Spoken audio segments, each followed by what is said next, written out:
கர்நாடக மாநிலத்தில் அழகிய துங்கா நதி கரையில் அமைந்துள்ளது மாபெரும் ஆன்மீக தலமான சிருங்கேரி. இங்குள்ள வித்யாசங்கர் கோவில் வெறும் வழிபாட்டுத் தலம் மட்டுமல்ல, உலக அறிவியலாளர்களையே வியக்க வைக்கும் ஒரு மாபெரும் வானியல் கூடம்.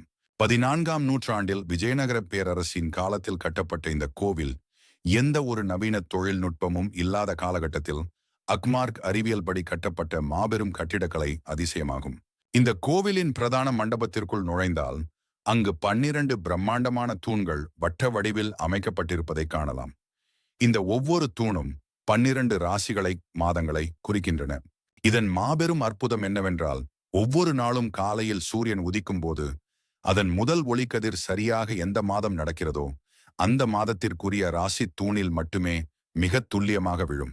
மாதம் மாறும்போது பூமியின் சுழற்சிக்கு ஏற்ப சூரிய ஒளியின் கோணம் மாறி அடுத்த மாதத்திற்குரிய தூணில் ஒளி விழத் தொடங்கும்.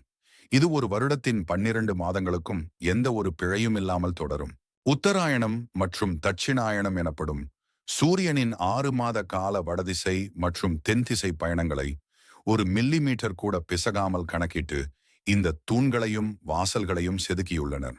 நவீன காலண்டர்களோ தொலைநோக்கிகளோ கம்ப்யூட்டர்களோ இல்லாத காலத்தில் ஒரு பெரிய மலையையே வானியல் ஆய்வு கூடமாக மாற்றி சூரிய ஒளியை கல்லுக்குள் சிறைபிடித்தனர் நம் முன்னோர்கள். பண்டைய இந்தியர்களின் கட்டிடக்கலையும் வானியல் அறிவும் எந்த அளவிற்கு உச்சத்தில் இருந்தது என்பதற்கு சிருங்கேரியின் இந்த வித்யாசங்கர் கோவிலே காலத்தை வென்ற மாபெரும் சாட்சியாகும்.